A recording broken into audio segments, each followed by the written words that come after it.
this is Kyle at Big Dudes Music City in Kansas City. What I got here is the XR18 or the XR. Basically what it is a 16 channel digital mixer.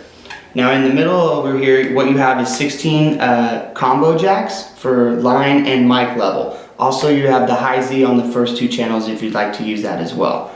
What's also really cool about it is it has 6 auxiliary sends. So what you can do is in the live type of environment, you can send those to monitors on stage. And then I have a main left and right over here that would go to the front of house. What's really cool about this piece is you can just set it on stage and connect to it using this built-in router that Behringer has installed. The thing about this is how easy it is to use for churches or schools. If you have 2 powered speakers and this, you just hook it up, get some other mics, and you're good to go to use it in any environment. Here is I've opened up the app, which I'm connected to this XR through this built-in router. As you can see, I got 16 channels that I can visually see right there. However, if you hit this button, you can also, it spreads them out and you can go down to at least like, I don't know, 8 channels or so.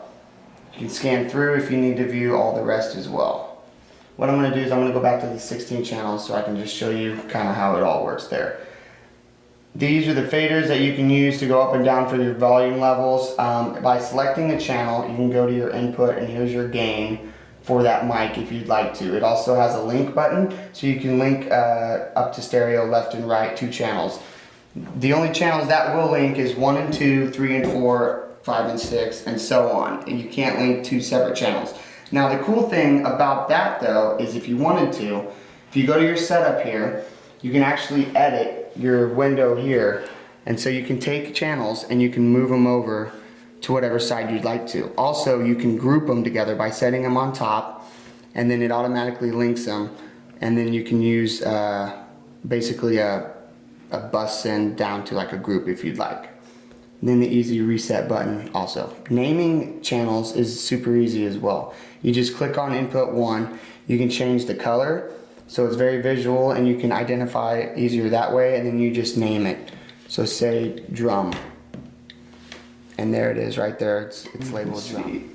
Another awesome thing is the effects that this comes with. You can run 4 effects at a time just by turning them on, and then you have your effects down here where you can select it and actually go through and do your volume or your wet dry mix if you'd like there.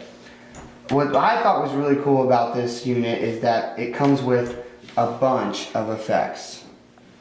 A bunch of outboard gear that looks, I mean, it basically is like the M32 or the X32. It has all these same effects that you can assign to each channel if you'd like. If you want to, you can switch it over to the Ethernet. What this does is you can use an external router as well. Having an external router is going to give you a longer distance if you need to go farther to mix. Basically, that's a quick overview of the XR18 or the XR. For the price and as compacted as it is, I think it's a great unit. I personally own one myself that I use all the time in the environment that I work. I do live sound around town, so it's very convenient and easy to set up and use. You can check us out at bigdudes.com. Come down and grab yourself a Behringer XR. Thanks.